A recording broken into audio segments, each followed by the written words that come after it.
Hello my friends, hello YouTube.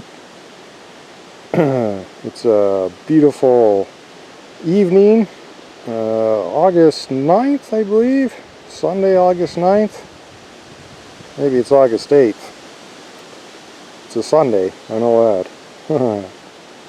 It's about 6 p.m. and the sun's just going over the trees here, so I'm getting some shadows, but it's not as hot as it was.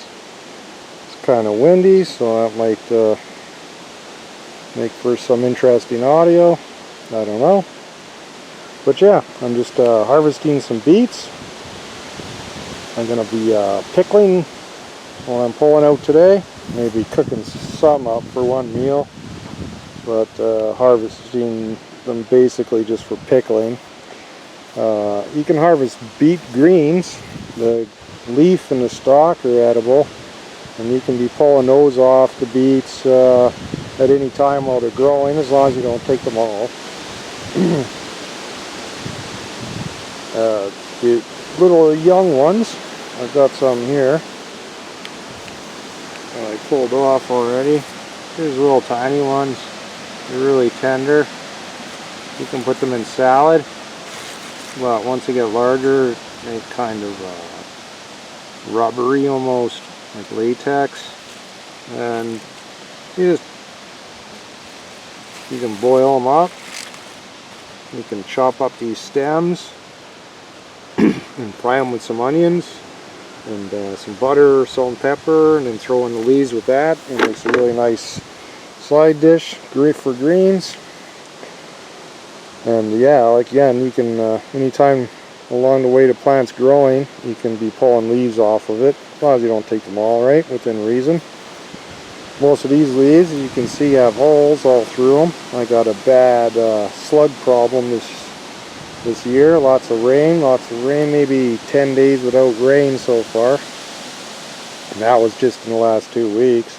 And then it got really hot, so it's not one thing, it's another, but that's alright. Still getting good results. Not gonna eat as many of these greens as I'd like to. Not really too fond of snails, and they leave slime. You have to be more careful washing it and all that. But as I'm picking them, I'm cutting off the good ones. I'll be cooking those up and eating. And I keep the waste ones, the ones full of holes or damaged leaves, don't look appetizing. And yeah, this is what I got.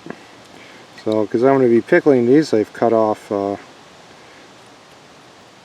leaves, the stems and the leaves, but I've left, I don't want to say what that is, 4 inches, 3 to 4 inches, and I left the end on here for now. I'm just keeping them in this water while I'm harvesting. I got my brush here. It's got a handle on it. It's really good for vegetables. That's all I use it for. But yeah, I'll just wash these up here. Leave the water down here. Use it for maybe make some compost tea or something. Just add it to this, and you know, make some liquid fertilizer. I got biochar, needs charging, and that's my favorite way to do it. But yeah, so these beets, I think they're 50 to 60 days to maturity. So as soon as you see them start sprouting, you should take note, maybe mark on your calendar, whatever you're growing, beets, carrots, anything. As soon as you see them sprout, whatever it says on the seed pack, in this case is like 50 days. I would just count 50 days ahead on a calendar and write beets on it or something. That way I can just have a heads up, go out and check them out around that time period. That doesn't mean they're going to be done on that date. Everywhere is different, conditions are different, how much water you give it, how much sun it gets, etc. right? But they will tell you when they're ready. They'll push up above the soil, and you'll start seeing this band of a thicker, it's almost like woody kind of looking. I don't know if I can zoom in good on it, but you see it's starting to crack. It's almost like a thin bark or something. It's thicker than the skin, but not as thick as bark. You let this sit here for another week, maybe 2 weeks. It'll get real hard and woody, and it'll probably not be that great for eating, right? So these have been in the ground around 50 days now. I never wrote it down or anything, but these were planted around the beginning of June. So maybe the second week of June, maybe. But yeah, if I go down along the row, you can see they're all pushing up.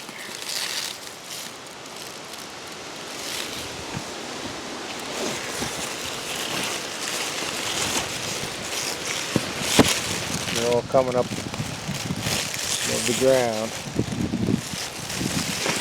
Look for this kind of white beige banding around the top of it, top quarter, half an inch of it or so. There, I'll show you some that are not ready yet as a comparison. I have a second planting of beets over here, but you can see how well. Okay, they're just starting to come up above. You can see how big they are. And that's not how big they're going to be, so you know they're quite immature yet. Oops, all kinds of leaf action going on in the camera. But yeah, these ones still maybe 2 weeks away. And yeah, the slugs are getting in those ones too. What the slugs did to my potatoes, I just ravaged them. The whole bed over there is pretty much decimated. It's alright though, just the leaves and plants. But yeah, back to the beets anyways. This is a 4-foot row of beets, so I expect to get enough. This water's kind of murky, so it's hard to see, but they're not all big. Some of them are pretty small. I didn't thin them out, and they grow in clumps. The seeds are like that anyways when they germinate. They germinate more than one plant from one seed. But yeah, this is a perfect size for pickling. I don't have to cut it up. You know, I'll boil it, clean the skin off, rid of this and the stem. Go right in a jar like that. And it'll be like a little candy when I eat it.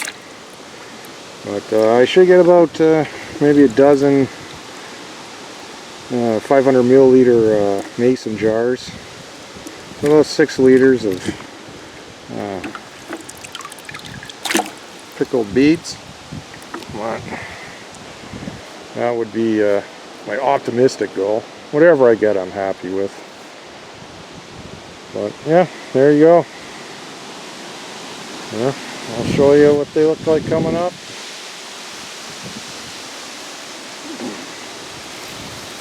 So you just take it around, get all the leaves at once in your hand.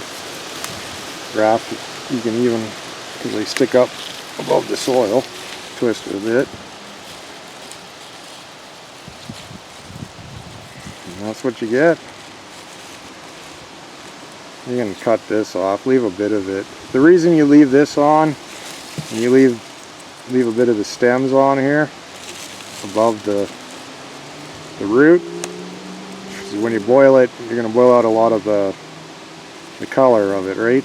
A lot of the juices of the beet. So when you leave this on, and leave the root on, it'll bleed out less. Well, yeah, there you go. That's a beet. Fair sized one. It's nothing spectacular, but it's going to get pickled. I'm processing them down here, but it's a good idea when you're harvesting things like this. Just keep a bucket of water with you, a 5-liter bucket or something. You drop them in there like that, and essentially just keep the plant alive. If you're going to be using these greens, which I'm not, because You know, like, it doesn't really look too appetizing, right? I use the ones that aren't too bad. The rest will go to compost or compost tea. I just throw them in the bottom of one of my new beds I'm building. But yeah, get a bucket of water, throw your beets in there, take them up to the house, whatever. And what I'm doing is I'll be cutting that off into there. Yeah, I got these things. I'm just doing here. I'm one-handed, left-handed. I'm great at that. Not. But yeah, just like that. Drops in there. I'll scrub those up, leave the water down here, pour it into one of my other buckets, compost tea or something, or just pour it onto my charcoal. But yeah, there you go. And there's beets. Nothing too exciting, but it's good to know that you don't have to worry about them too much as far as knowing when they're ready, because like I said, they'll pop up above the ground, and then they'll start getting that white band around there, beige colored, tan colored band around the top. And of course, you know, unless they're the size of my little finger, you know, these are ready to pull. And there you go. Another decent sized beet. I cut it in half, put it in a jar nice. These are really good for you, healthy vegetable. Easy to grow, pretty quick to harvest, 50 days about. So, you know, you're looking at a month and 3 weeks. And you got beets, so you can have multiple plantings of these in the season. I could barely squeeze some out now. If I planted some right now, I might. If I had a tunnel, low tunnel, or a greenhouse, for sure I could. Yeah, there you go. I'm just gonna scoop these all up, get them in the house, get them in the pot boiling.